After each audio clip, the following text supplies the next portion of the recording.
करते करते सूरत हाल यहाँ तक पहुंची कि जो कुछ हमें हासिल था बतदरीज हमारे हाथ से जाता रहा। अगर आपका 99% हक मार के आपको 1% दिया जा रहा है तो आप वो भी एक्सेप्ट कर लें। उनका मौकफ ये है कि देखो भाई, जिसके पास ताकत है बस वही दलील है, आप बस खामोशी से चुप करके बैठ जाओ। गुफ्तगू आगाज़ में कहा ना कि भाई 70 साल पहले के मसले हैं और दुनिया की आलमी ताकतों ने इसका फैसला कर दिया है।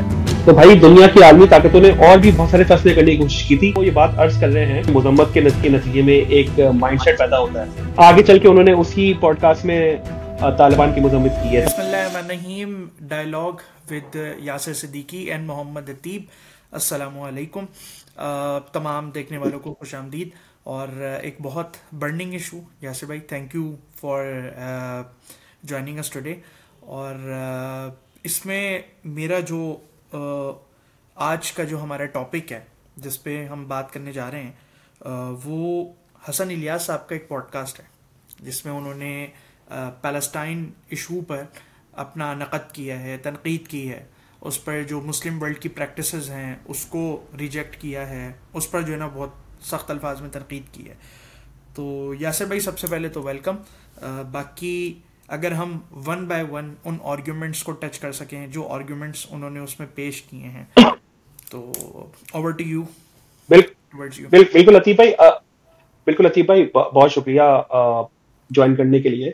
और बिफोर के हम जो उसके पॉइंटर्स हैं वन बाय वन डिस्कस करें, एक ओवर आर्चिंग जो बात है वो ये है कि एक थोड़ा सा मिजाज समझे कि ये जो इन्फ्लुएंसर्स हैं या जो जिन लोगों की फैन फॉलोइंग काफी बड़ी है, उनका ये मिजाज थोड़ा सा ये बनता जा रहा है कि यूनिक बात करनी है। इससे कतई नजर अभी हम उसके मेरिट और डिमेरिट्स के ऊपर बात नहीं कर रहे हैं, लेकिन ये जो यूनिक बात करने का एक समझे कि एक रुझान है ना, वो अभी कोई रिसेंट फिनोमिना तो है नहीं।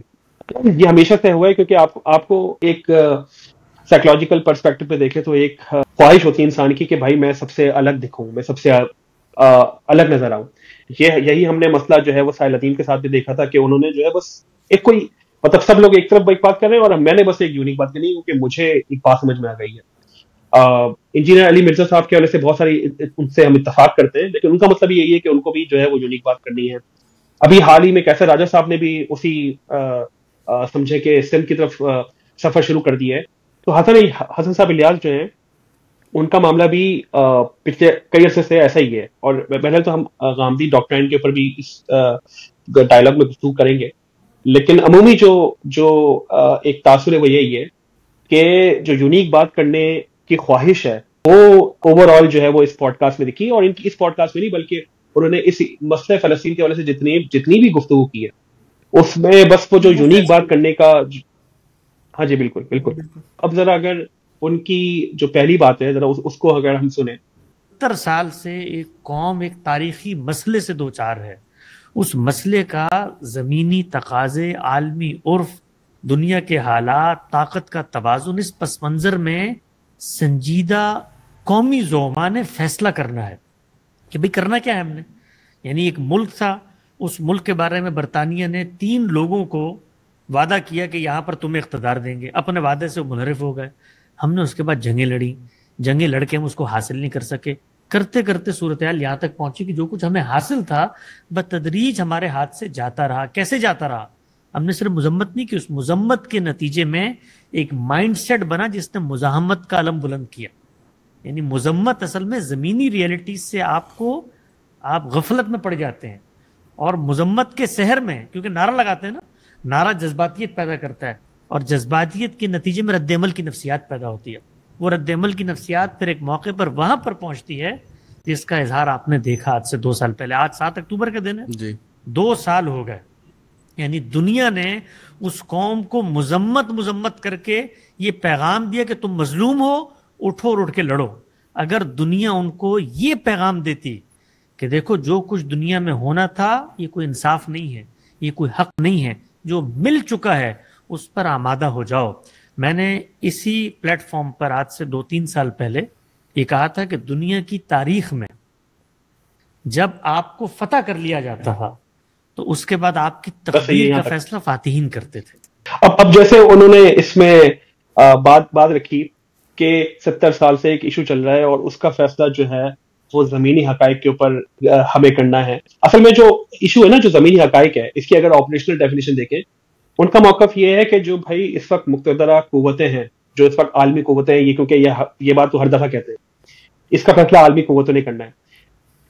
प्रॉब्लम यहीं पर है कि अगर आलमी कुव्वतें ही आपके हुकूक को सल्ब करने की सबसे बड़ी जामिन है, वही सबसे बड़ी प्रोटेक्टर हैं इस जो इस्तेमारी निज़ाम कायम है दुनिया का, उसके ऊपर, तो वो आपके पास ऑप्शन क्या छोड़ते हैं फिर? यानी कि इनडायरेक्टली उनका मौकफ क्या, उनका मौकफ ये है कि देखो भाई, जो ताकतवर है ना वो दलील है, यानी कि जिसके पास ताकत है बस वही दलील है, आप बस खामोशी से चुप करके बैठ जाओ।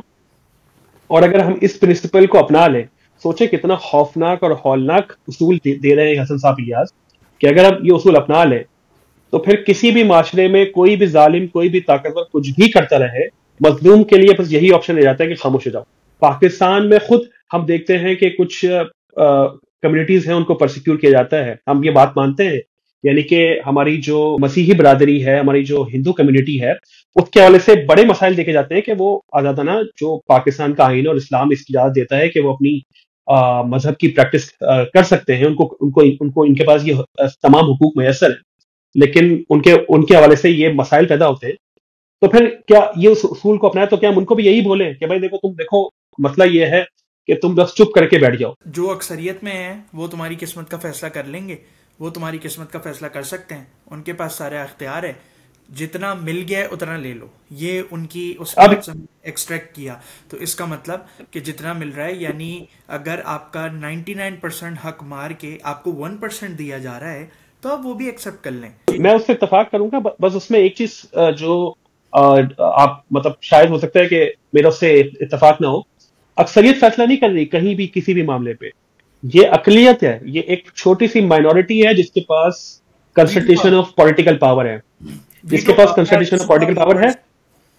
बिल्कुल, पाकिस्तान में देखें तो पाकिस्तान में जो वटेरे या जागीरदार और जो हमारी मिलिट्री एस्टेब्लिशमेंट की के पास जो कंसंट्रेशन ऑफ पॉलिटिकल पावर है, वो इतनी कंसंट्रेटेड है कि वो माइनॉरिटी में है, वो पाकिस्तान के पूरी पॉपुलेशन का 2% भी नहीं होंगे, लेकिन उनके पास पूरी एक कंसंट्रेशन है पावर की। तो अगर ये उसूल अपनाया जाए तो भाई खामोश होकर बैठ जाओ फिर, किसी भी मामले पे ना जागीरदारों को कुछ बोलो, ना वटेरों को कुछ बोलो, ना जो आइन की पामाली करते हैं मिलिट्री एस्टेब्लिशमेंट, ना उनको कुछ बोले, जो सियासतदान ताकतवर हैं उनको भी कुछ ना बोला जाए, जो ब्यूरोक्रेसी करप्शन करती है उस पर भी कुछ ना बोला जाए। मुद्दा ये है कि जो जमीनी खुदा हैं, आप फिर उनको एक्नॉलेज कर रहे हैं कि हाँ भाई यही यही हाकमियत आला तो भाई इन्हीं जमीनी खुदाओं की है। अगर क्योंकि देखें, मैं पॉलिसी पर्सपेक्टिव के ऊपर ज्यादा कमेंट करना चाहूंगा, हो सकता है मजहबी हवाले से हसन साहब इलियास की मालूमात मुझसे बहुत ज्यादा हो, लेकिन अगर उस डोमेन में भी जाएंगे तो उस डोमेन में भी वो इनडायरेक्टली कह रहे हैं कि भाई हाकमती आला जो है ना, एक्चुअली मसला ये है कि जो जमीनी खुदा है ना, जो ताकतवर है, यानी कि आज अगर अमेरिका की पास ताकत है तो आज अमेरिका की और जो वेस्टर्न हेमिस्फीयर है उसकी जो पावर अलायंस है, वो जो कह रहा है उसके ऊपर दुनिया चल रही है। तो कल को अगर यही ताकत जो है वो सोवियत यूनियन के पास या रशिया के पास आ जाएगी, तो क्या आप अपना किबला चेंज कर लेंगे? अच्छा भाई, अब जो कह रहे हैं उस पर चले।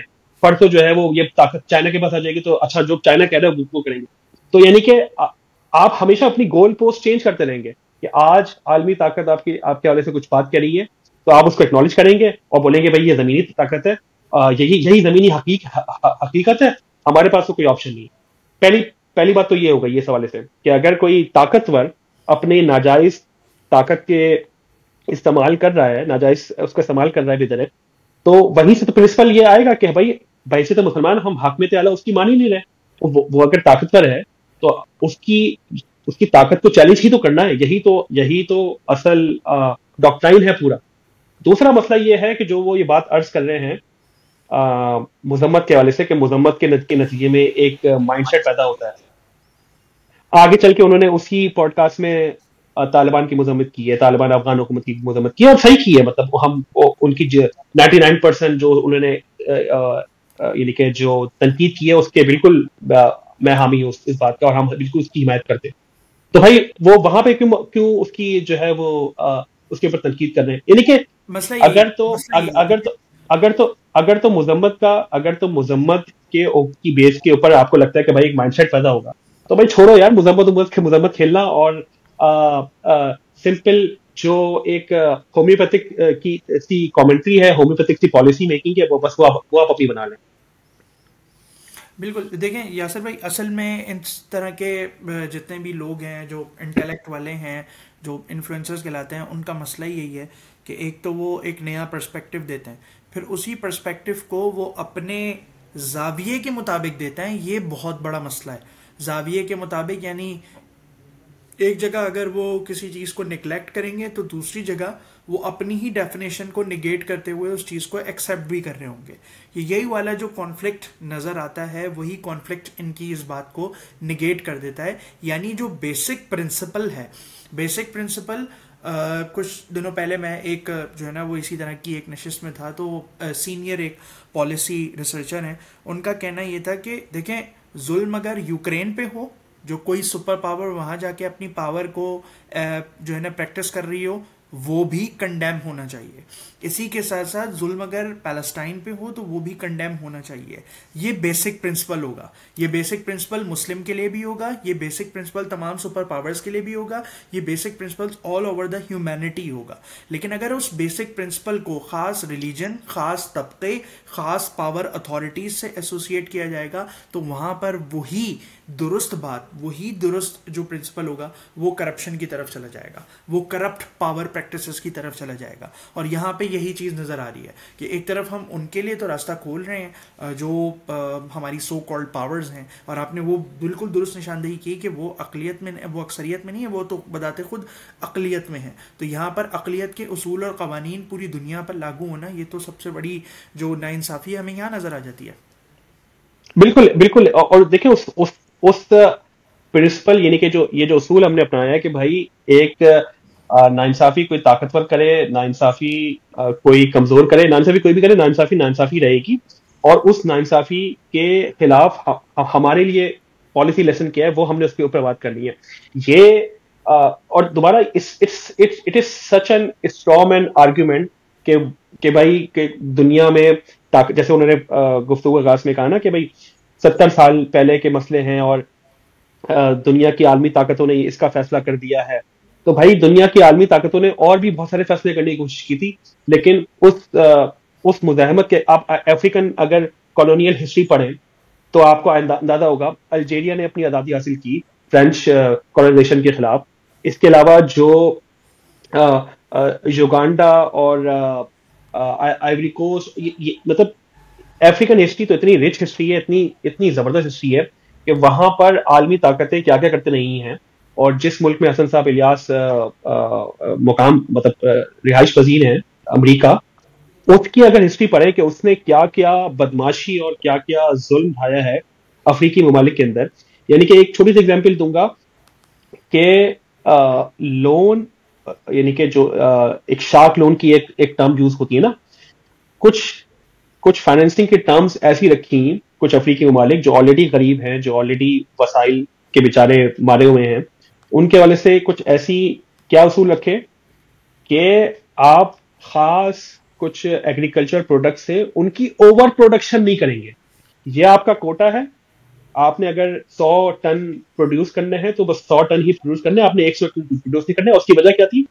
उसकी वजह ये थी क्योंकि वो सेम प्रोडक्ट्स अमेरिका एक्सपोर्ट करता था बाकी अफ्रीकन कंट्रीज और मीना रीजन के अंदर। तो अपनी हेजीमनी, अपनी बदमाशी कायम रखने के लिए, अपने रिसोर्सेज की पावर हासिल करने के लिए उसने ऑलरेडी पिसे हुए मुल्क पे ऑलरेडी ये सिर्फ एक अफ्रीकी मुल्क के साथ नहीं है, बेशुमार अफ्रीकी ममालिक के साथ हुआ हुआ है। तो ये कहना, चाइना की एग्जाम्पल हमारे सामने है कि चाइना भी बहरहाल कॉलोनियल एक कॉजाई कॉलोनियल उसका मतलब उसकी हिस्ट्री है कि उसने ह्यूमिलेशन सही है, कभी ब्रिटिश के हाथों ह्यूमिलेट हुआ है, कभी अमेरिकन के हाथों ह्यूमिलेट हुआ है, लेकिन पिछले 20-25 सालों में उसकी एग्जाम्पल भी सामने है। तो ये नुक्ता नजर देखें, हम स्ट्रेटजीज के ऊपर बात कर सकते हैं कि किसकी स्ट्रेटजी बेहतर है। कोई जो भी मुजाहमत है, जो भी रेजिस्टेंस है, या जो भी कॉन्डमनेशन है, या जो भी उस ताकत को, इस्तेमाली ताकत को रेजिस्ट करना है, उसके ऊपर बात तो हो सकती है कि उसकी स्ट्रेटजीज क्या है। मगर ये कहना कि भाई जो दुनिया में जमीनी खुदा हैं उनकी हाकमियत को मान लिया जाए और उसके अगेंस्ट कोई रद्द-ए-अमल ना आए, उसके उसके अगेंस्ट। ये इंसानी जिबल्लत के खिलाफ है। ये मतलब अभी तो हम दीन की बात कर रही हैं, तो ये बिल्कुल बेसिक जो ह्यूमन डिग्निटी उसके खिलाफ है। कोई भी इंसान नहीं चाहेगा कि वो उसको जो है वो लेसर ह्यूमन बीइंग की तरह ट्रीट किया जाए। और वो ना उसमें उसमें सबसे अहम बात यह है कि वो जो बार बार एक ही बात कहते हैं, हर हर जहां उनको मौका मिलता है कि लड़ बढ़ के तुमने देख लिया, तुम्हें कुछ हासिल नहीं हुआ। ये दूसरी बात, ये खुद झूठ पे मबनी बात है। यानी कि मतलब एक तो मुझे अफसोस इस बात का होता है कि मैं दोबारा कहूंगा कि भाई वो अमेरिका में रिहाइश पजीर है, प्रोफेसर नॉर्मन फिंकेलस्टीन से मिलना उनके लिए कोई मुश्किल बात नहीं है। वो मोइन रब्बानी जो है, वो मैं जिस मुल्क में हूँ नेदरलैंड्स में, वो यहाँ रिहाइश पजीर है, उनसे मुलाकात कर लें। खालिद रशीदी जो हैं, जो नेगोशिएटर थे 90s में, वो अमेरिका में रिहाइश पजीर है। ग्लेन ग्रीनवल्ड जिन्होंने जूलियन असांज के ऊपर डॉक्यूमेंट्री बनाई और अवार्ड विनिंग जर्नलिस्ट हैं, उनका उनका एक इन्वेस्टिगेटिव जर्नलिज्म है गाजा और वेस्ट बैंक के ऊपर। उनसे उनकी तस्नीफात पढ़ लें। स्कॉट हॉटन की जो तस्नीफात है, ये सारे अमरीकी है भाई, ये सब वहीं पे गोरी चमड़ी वाले अमरीकी, मैं उनकी एग्जाम्पल दे रहा हूँ। तो अगर हसन साहब इलियास को भाई अगर कोई अगर ब्राउन स्किन वाला बंदा कोई बात कह रहा है, जैसे अरबी कोई कह रहा है या हम पाकिस्तानी की बात कर रहे हैं, वो अच्छी नहीं लग रही उनको, तो भाई जो गोरी चमड़ी कह रहे हैं उनकी बात सुन लें, उनकी किताबें पढ़ लें, उनसे जाकर मुलाकात कर लें, कोई मुश्किल बात नहीं है। तो आइडिया हो जाएगा ये कितनी झूठ में अपनी बात है कि लड़ भड़ के देखिए तुम्हें कुछ हासिल नहीं हुआ। कुश्तियों ने हर हर हर हर चीज आजमा के देख ली, हर चीज। यानी कि 1948 से लेके 2025 आ गया है, उन्होंने आर्म रेजिस्टेंस भी उठाई, फिर उन्होंने आलमी दबाव के ऊपर, आलमी प्रेशर के ऊपर जो है उन्होंने आर्म रेजिस्टेंस छोड़ भी दी। उन्होंने लड़के देख लिया, उन्होंने असला छोड़ के देख लिया, उन्होंने पीस निगोसिएशन में जाके देख लिया, उन्होंने पीसफुल जो है वो एक रेजिस्टेंस भी करके देख ली, उन्होंने नेगोशिएशन का पार्ट बनकर भी देख लिया, उन्होंने इसराइल की तस्लीम, इस्लाम की रियासत को मान के भी देख लिया। ऑस्लो अकॉर्ड के अंदर यही था कि इसराइल की रियासत को तस्लीम करना है, उन्होंने वो भी करके देख लिया। कुश्तियों ने हर चीज करके देख ली, मगर गासिब रियासत की ये रिटन पॉलिसी है कि भाई तुमने लड़ना है, तुमने बढ़ना है, तुमने कुछ भी करना है। तो हसन साहब इलियास की यहां तक तो बात सही है कि भाई कुश्तियों को चाहिए कि बस खामोशी से हथियार डाले, खामोशी से बोले कि भाई आप हमारे आका हैं, आपने हमें भेजना है मिस्र, हम मिस्र चले आते हैं, आपने हमें भेजना है यूरोप, हम यूरोप चले जाते हैं, आपने हमारा फैसला करना है तकदीर का। तो यहां तक तो बात सही है। अगर कुश्तियों ने ये इस पे अमल करना है कि जो भी गासिब रियासत बोलते हैं उस पे चल के, तब तो शायद अमन आ जाएगा। लेकिन मेरा नहीं ख्याल है कि कोई भी इंसान, मतलब किसी भी हैसियत में, और कोई भी कौम, इनहैसिल कौम, वो ये जिल्लत बर्दाश्त करने की जो है वो सोचेगी भी इस हवाले से। तो ये बहुत ही, मतलब एक तो यूनिक बात तो अलग बात है, लेकिन इंतहाई गलत झूठ में अपनी बात कहना कि जी लड़ बढ़ के और मुज़ाहमत के नतीजे में हासिल करके देख लिया भाई। जो अगर आप पीस निगोशिएशंस की डिटेल पढ़ें, जो बिल क्लिंटन, तीन दौर हुए थे। बिल क्लिंटन ने किया था, उससे पहले जिमी कार्टर ने 90s में किया था, ये भी अमेरिकी सदर थे।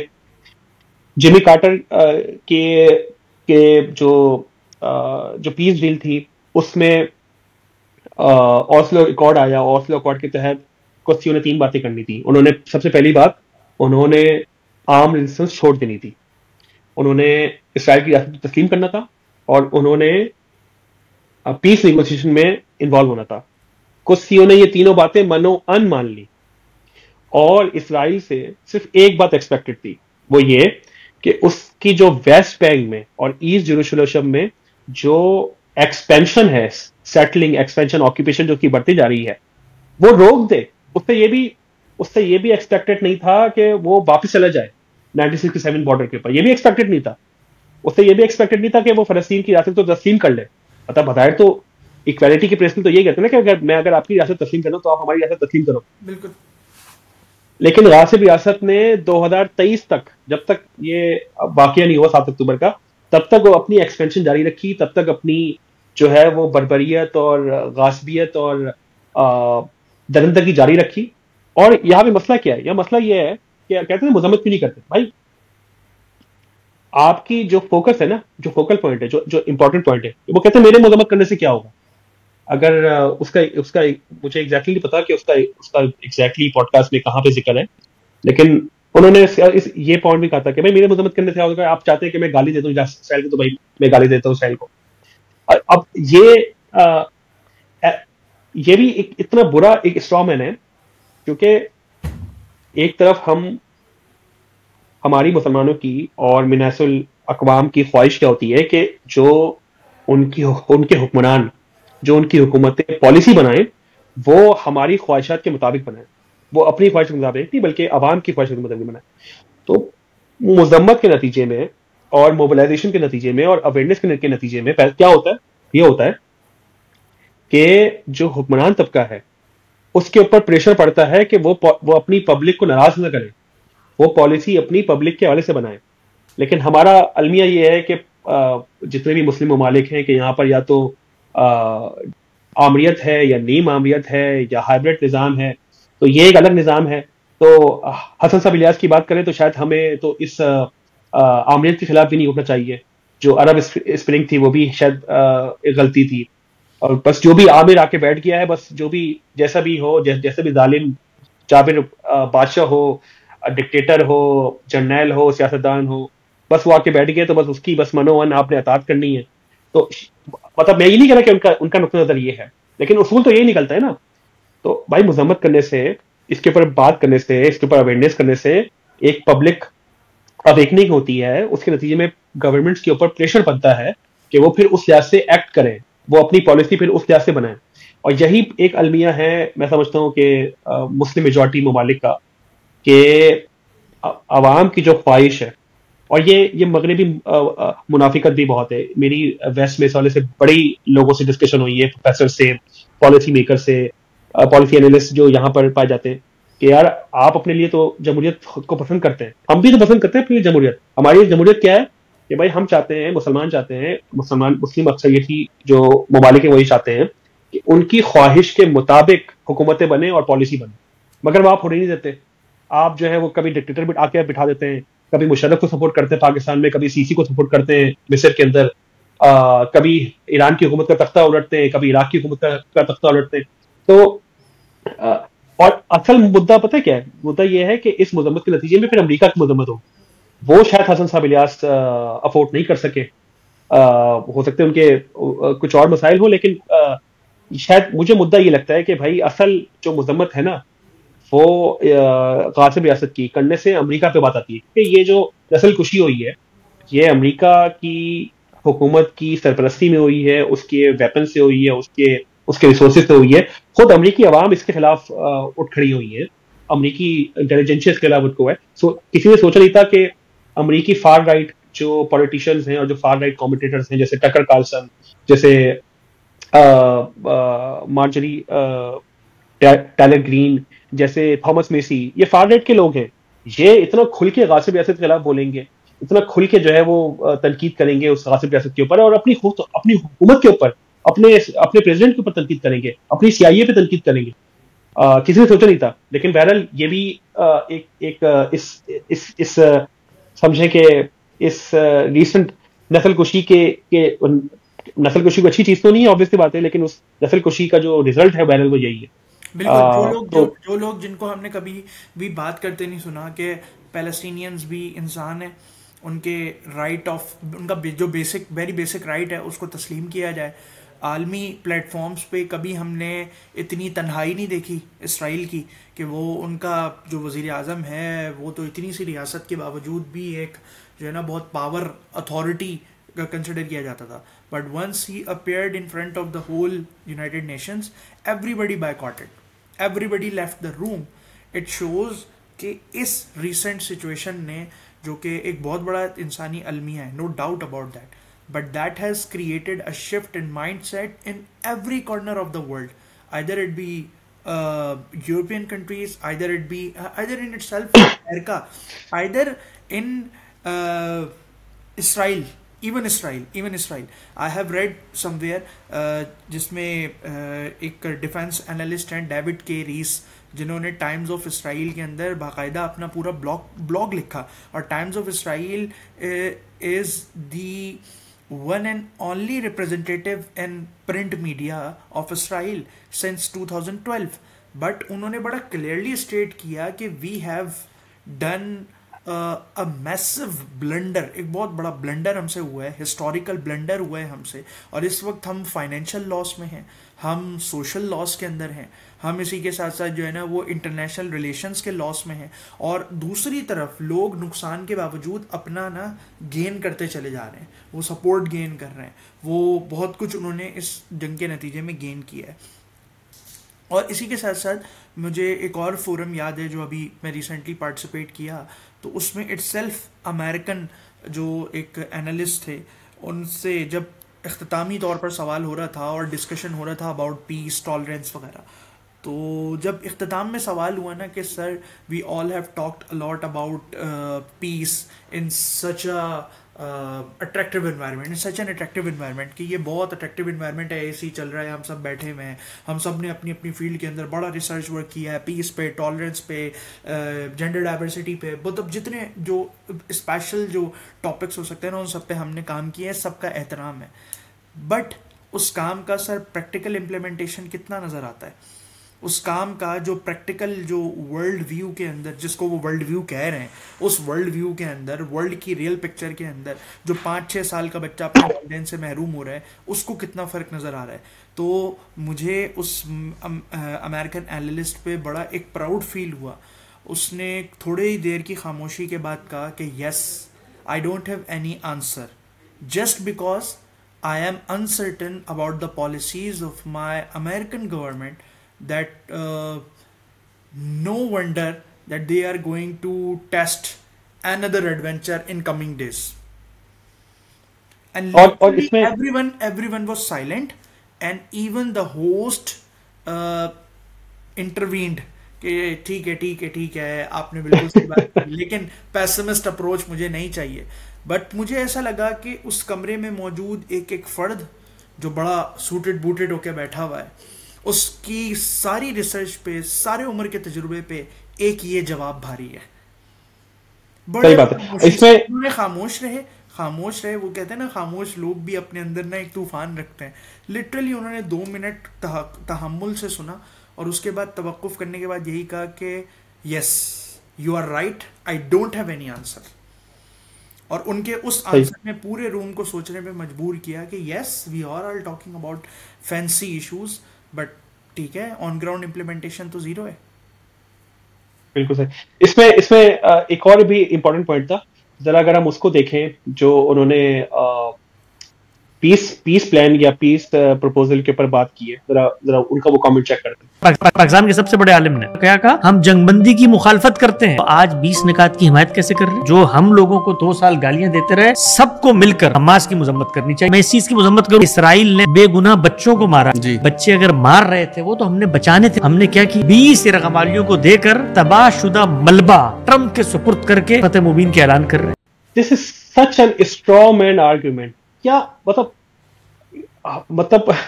इस पे सिर्फ नोहा के ना किया जा सकता है। मौसूफ फरमा रहे हैं कि जो जंगबंदी की मुखालफत वाले लोग थे वो अब बैरल ट्रम्प की गोद में जाके बैठ गए। अरे कौन जाके गोद में बैठा है? यानी कि कौन पांव पड़ा है? मुस्लिम रूलर्स, मुस्लिम डिक्टेटर्स, मुस्लिम जो ऑफिशियल्स हैं, गवर्नमेंट ऑफिशियल्स हैं, उनकी बात हो रही है। तो क्या वो मुस्लिम मेजॉरिटी की तर्जुमानी करते हैं? क्या कोई कह सकता है कि शहबाज शरीफ जो है वो पाकिस्तान की अवाम की राय की तर्जुमानी करते हैं? कोई कह सकता है कि सीसी जो है वो मिस्र की अवाम की तर्जुमानी करता है?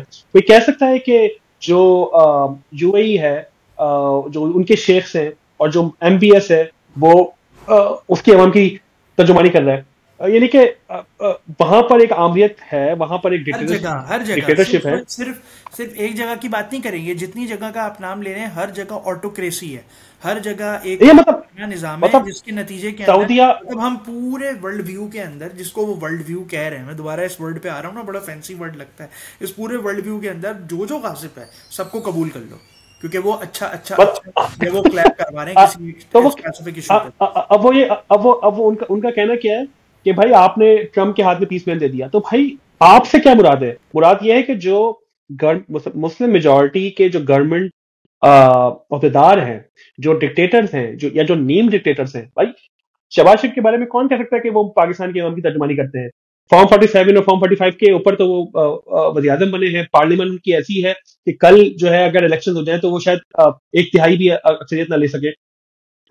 तो ऐसी ऐसी ऐसे हुक्मरानों की बात हो रही है कि जो अपनी हुकूमतें बचाने के लिए जुल्म का एक निजाम कायम रखे हुए हैं। सऊदीया में आप उनके खिलाफ तनकीद नहीं कर सकते, यूएई में आप उनके खिलाफ तनकीद नहीं कर सकते, बाकी मिस्र में आप उनके खिलाफ तनकीद नहीं कर सकते, पाकिस्तान में भी तनकीद नहीं कर सकते। तो और भी ममालिक हैं जो इस peace plan, so called peace plan में जो बने थे। तो आपका मौकफ ये है, मतलब क्या क्या ही स्ट्रॉन्ग आर्ग्यूमेंट है कि जी आप पीस प्लान की क्यों, आपने वही पीस प्लान क्यों जो है वो अग्री कर लिया जो हम अपनी अपनी बात करते हैं भाई। फिर एक तो सबसे बड़ा स्ट्रॉन्ग आर्ग्यूमेंट ये है कि भाई ये मुस्लिम मेजॉरिटी के की तर्जुमानी नहीं करता, और मुस्लिम जो मेजॉरिटी, मुस्लिम जो मुसलमानों का एक ग्रीवेंस है वो यही है कि भाई आप हमें इंसान नहीं समझते क्या हम आपकी बराबरी के इंसान नहीं है? और यह सवाल दोनों से, ये सवाल वेस्ट से भी है और ये सवाल अपने हुक्मरानों से भी है कि भाई तुम्हारे पास क्या कोई सुर्खाब के पड़ लगे हुए हैं, या तुम्हारे ऊपर कोई वही नाजिल होती है, या कोई तुम्हारे पास कोई ऐसी चीजें जो हमारे पास नहीं है? ऐसा ऐसा क्या है कि तुम हमें जो है वो कमतर समझते हो, हमें लेसर ह्यूमन समझते हो, हमें सब ह्यूमन समझते हो, हमें इंसानियत के दर्जे से गिरावट समझते हो, और खुद समझते हो कि तुम जो फैसला करोगे वो ठीक फैसला करेगा। तो यही तो ग्रीवेंस है हमारा, मतलब मेजॉरिटी मुसलमानों का। कितनी पीओ, मतलब पीओ रिसर्चेस उठा के देख लीजिए, वहां से आपको आइडिया हो जाएगा कि मुस्लिम मेजॉरिटी जो ब्लॉक है वहां से लोगों की राय क्या है इस कॉन्फ्लिक्ट के हवाले से, वो क्या चाहते हैं। फिर दूसरी बात उन्होंने क्या कही कि वो जो बच्चे मर रहे थे हमें बचाना था। तो हमने कैसे बचाया उनको? हमने बचाया ऐसे कि जी हम बोलते कि बस हथियार डाल दो, और मतलब 7 अक्टूबर से पहले ये बात ना बड़ी दर्द से मैं कह रहा हूं, क्योंकि हसन साहब इलियास की बैरल में इज्जत करता हूं, कि 7 अक्टूबर से पहले सिर्फ 2023 के अंदर 86 बच्चे सिर्फ वेस्ट बैंक के अंदर मरे इसराइली बर्बरियत से, और इतने ही तकरीबन बच्चे गजा के अंदर मरे। तो अगर अगर आपका मौकफ ये है कि 7 अक्टूबर से पहले कोई जन्नत थी, 7 अक्टूबर से पहले कोई एक दूध की नहरें बह रही थी, तो ये भी आपकी आपकी कम इल्मी ही मैं इसको कहूंगा। बहुत ही, अगर मैं बहुत ही डिस्काउंट दूं तो इस बात के ऊपर कि आपको शायद इल्म नहीं है, वरना तो ये किस किस्म का आर्ग्यूमेंट है कि आप सारी तनकीद मजलूमों के ऊपर है कि भाई जो मजलूम है सारा जोर उसके ऊपर लगा दो, क्योंकि ताकतवर को आप कह नहीं सकते ना। मुद्दा सारा यही है कि अगर तनकीद का जाविया रुख ताकतवर के ऊपर मोड़ दे, तो यही तो ताकतवर के लिए खौफनाक बात है। तो मैं ये मतलब मैं कोई किसी की नीयत के ऊपर शक नहीं कर रहा, लेकिन मैं तो ऑन ग्राउंड जो मैं देखूं, और जो इस गुफ्तगू से उसूल मुरतब रहे, वो ये हो रहा है कि बस ताकतवर को कुछ ना कहो, सारी जो बुराई है ना वो मेरे अंदर है। यानी कि अगर आप किसी गरीब को देखें, वो गरीब अगर परेशान हाल है, उसकी नौकरी चली गई है, वो फाइनेंशियली परेशान है, तो आप उसको तनकीद करें कि भाई देखो तुम जो है ना, तुम निकम्मे हो, तुम जो है ना निखट्टू हो, तुमने दाना, और जो कंसल्टेशन ऑफ पॉलिटिकल पावर और वेल्थ के ऊपर अय्याशियां कर रहा है, जो हमारी पॉलिसी बना रहा है, जो हमारे फैसले कर रहा है, उसके ऊपर कुछ ना कहो। वो जो है ना बस ये ये वही है, आपको याद होगा, कुछ मैं उनका नाम नहीं लूंगा, वो भी काबिले काबिले इज्जत हैं, कि एक जमाने में, आजकल तो खैर वो भी हुक्मरानों के खिलाफ हो गए, लेकिन एक जमाने में वो हुक्मरानों के काफी फेवरेट होते थे। तो वो यही कहते थे कि जो गरीब रेडी वाला है ना, वो बस जुल्म कर रहा है, और उनकी उनकी तनकीद का भी वो सारा पहलू ना उसी के ऊपर होता था कि वो तो गरीब रेडी वाला जो है ना, वो अगर किसी तरह अगर मिलावट करना छोड़ देना तो बस सब कुछ ठीक हो जाएगा। और जो जालिम ऊपर बैठ के पॉलिसी बना रहे हैं, जो जो करप्शन कर रहे हैं, जो हुकूक सल्ब कर रहे हैं, जो जायज हक नहीं दे रहे, उनके ऊपर कोई तनकीद ना हो। तो ये भी उसी की एक एक्सटेंशन वर्जन है अनफॉर्चुनेटली। बाकी उन्होंने बात कही कि मजम्मत के नतीजे में मैंने कि इस टॉपिक के वाले से मेरी आखिरी गुफ्तगू है, फिर हम इसको जो हमारा नेक्स्ट इस पे टॉपिक है उस पर आगे करेंगे। उन्होंने कहा कि जी मजम्मत के नतीजे में कुछ नहीं होता, और उसके नतीजे में क्या होगा, तो मजम्मत के नतीजे में जैसे मैंने अर्ज किया ना कि अगर प्रैक्टिकल आप चाहते हैं ठंडे दिमाग के साथ, क्योंकि वो हमेशा ही कहते हैं कि ठंडे दिमाग के साथ बात की जाए, ये हमारी कौम जुनूनियत के ऊपर मबनी है और नारों के ऊपर बात करती है। चले भाई आपको प्रैक्टिकल सोल्यूशन बताते हैं। प्रैक्टिकल सोल्यूशन ये है कि मोबिलाइजेशन जो होती है किसी भी इशू के ऊपर, अवेयरनेस जो होती है, पब्लिक अवेयरनेस जो होती है, वो एक पब्लिक प्रेशर क्रिएट करती है। उस पब्लिक प्रेशर के नतीजे में दो बातें होती हैं। या तो जो जालिम है वो मजीद अपना जुल्म बढ़ाता है, या फिर वो कंसीड करता है।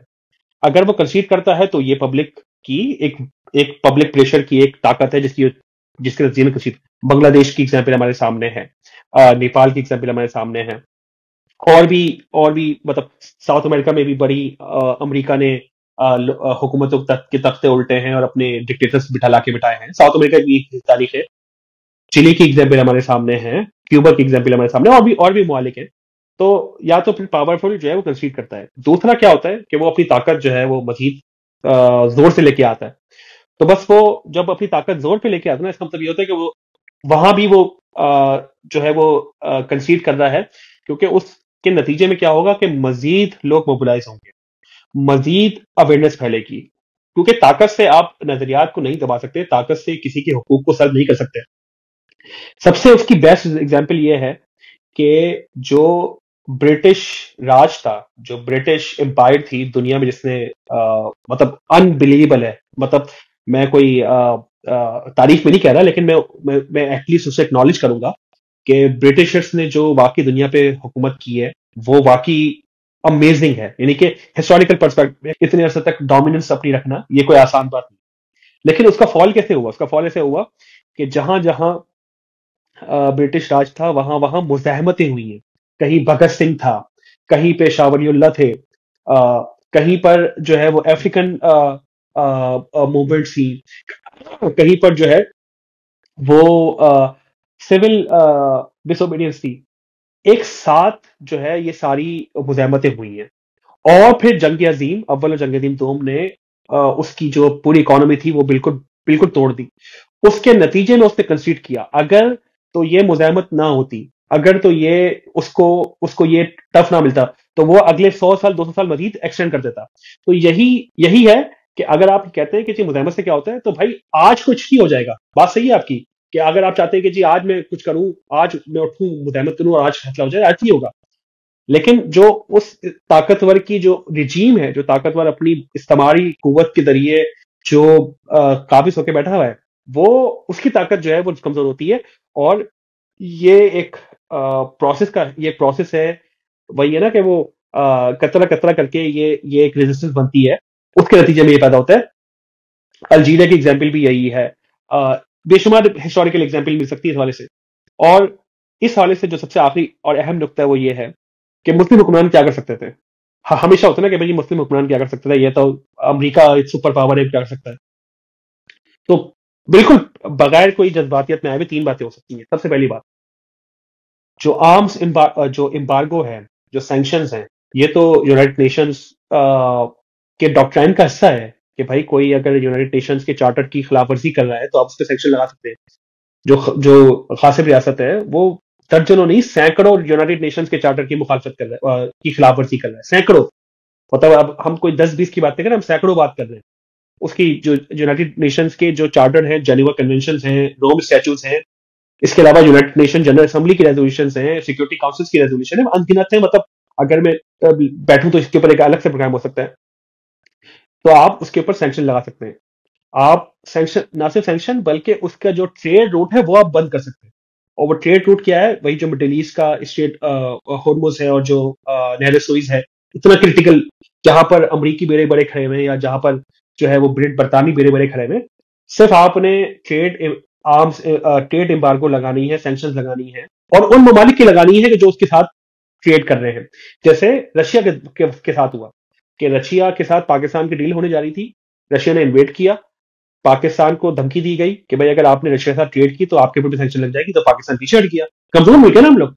तो जो पहले तो एक प्रैक्टिकल हल ये। दूसरा जो प्रैक्टिकल वो ये है कि किसी भी नस्ल कुशी को रोकने के लिए आप अपनी फोर्सेस मोबिलाइज कर सकते हैं। ये मिलिट्री मोबिलाइजेशन का ऑप्शन इंटरनेशनल लॉ में इंश्राइंड है, और मिलिट्री की एक पावर होती है। आपके ख्याल में एक तो ये है ना कि इतना बुजदिलाना किस्म का कि ये बातें होती है कि नहीं नहीं नहीं नहीं, ताकतवर के खिलाफ अपनी सोचना भी नहीं, वरना जंग अजीम 3 हो जाएगी या ये हो जाएगा फलाना। उन्होंने खुद ईरान को अप्रिशिएट किया, CBF, उन्होंने खुद ईरान को हाँ अप्रिशिएट किया। एग्जैक्टली।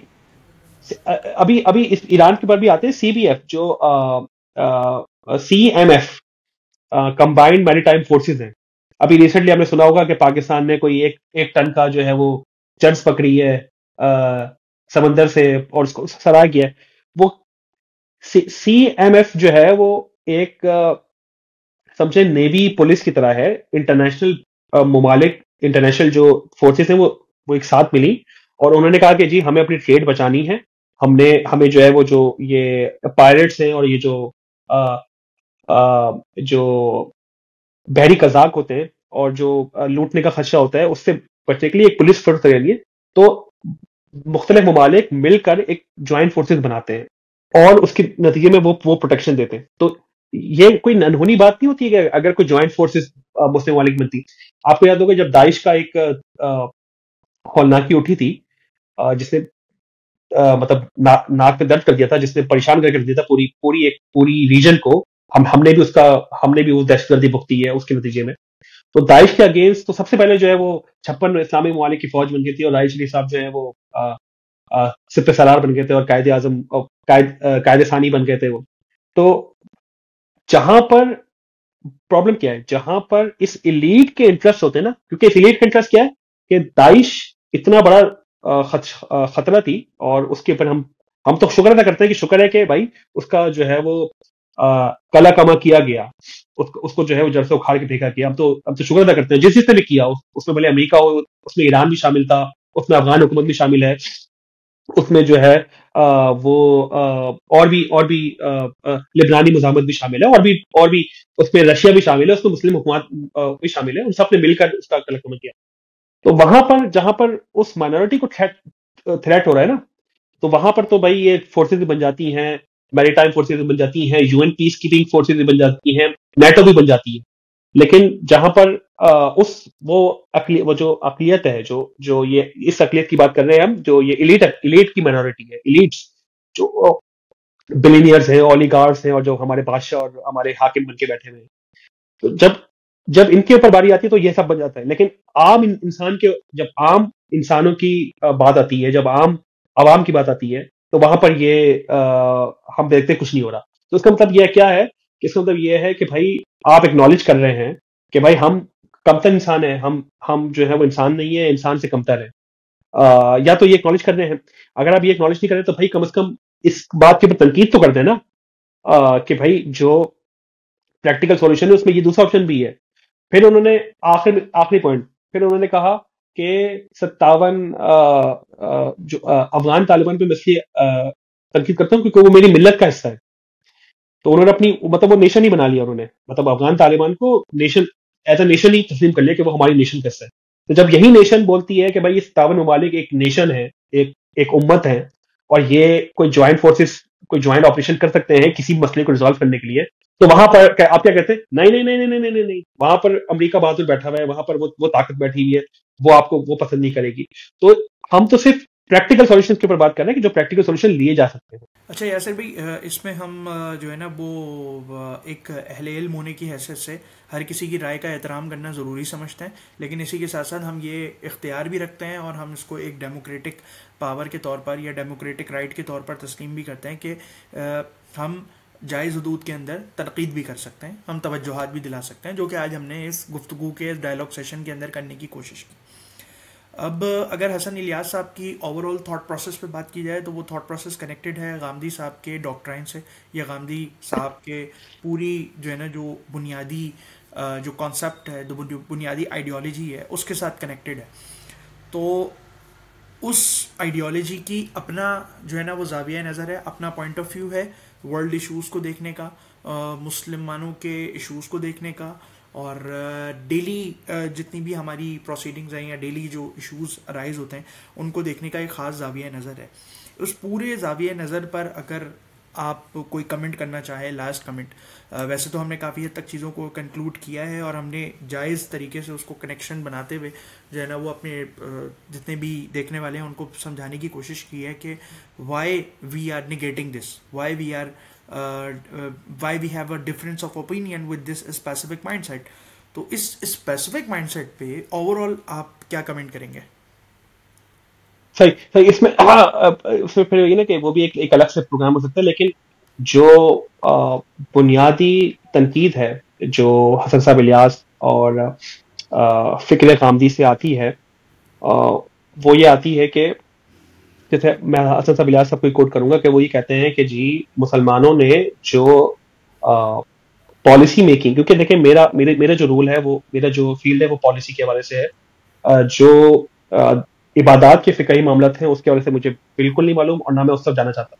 मैंने जो जूरिस्प्रूडेंस पढ़ी है, मेरी प्रैक्टिस भी और मेरी तालीम भी और मेरे मुशाहिदात भी, वो सारे के सारे वो पॉलिसी मेकिंग के हवाले से हैं और उसमें इस्लामिक जूरिस्प्रूडेंस का भी बहुत बड़ा फैक्टर है।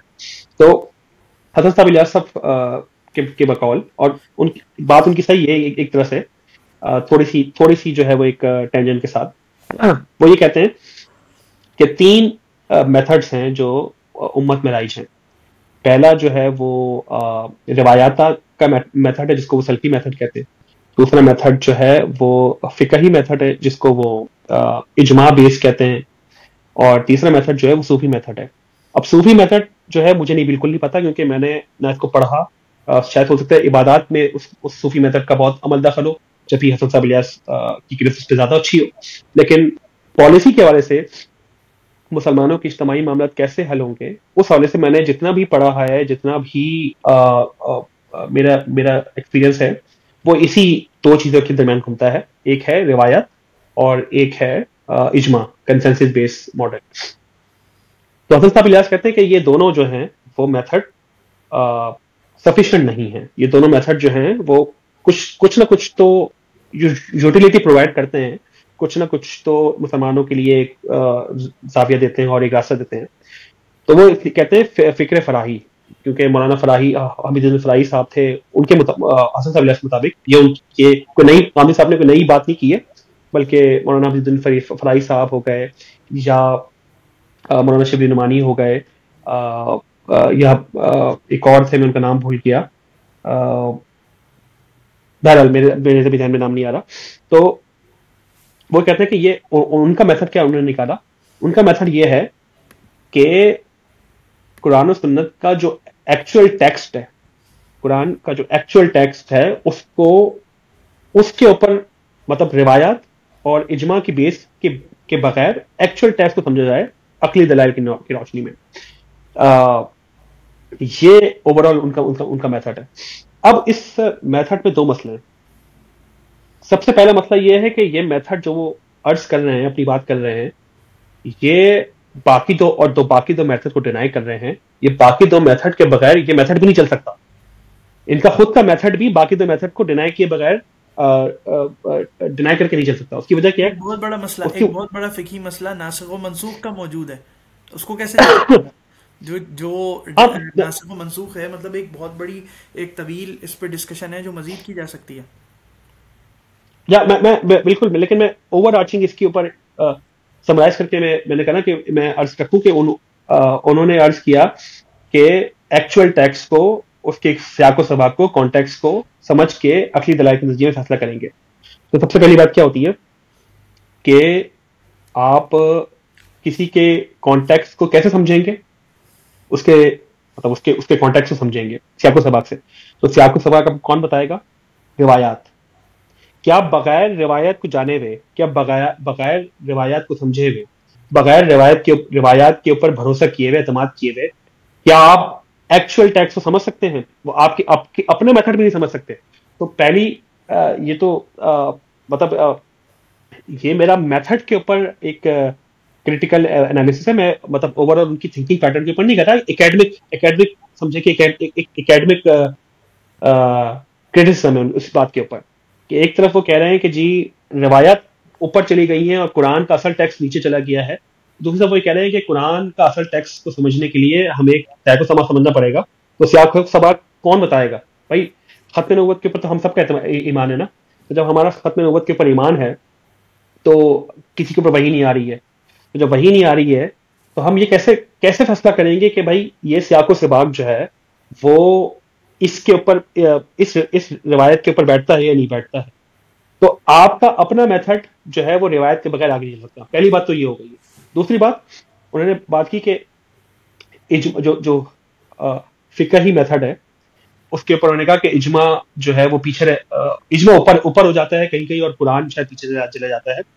तो वहां पर भी अफसोस का मुकाम क्या है कि वो उनका मौकफ ये कहना है कि फॉर एग्जाम्पल कुरान के किसी एक्चुअल टेक्स्ट के ऊपर कोई मीनिंग है, क्योंकि अरबी जबान हमारी और आपकी तो वो नहीं है, स्पोकन लैंग्वेज नहीं है। इवन जो अरब में रिहाइश पजीर लोग हैं वो भी जो कुरानिक अरबिक है उसके लिए वो इन्हीं रिवायत का सहारा लेते हैं।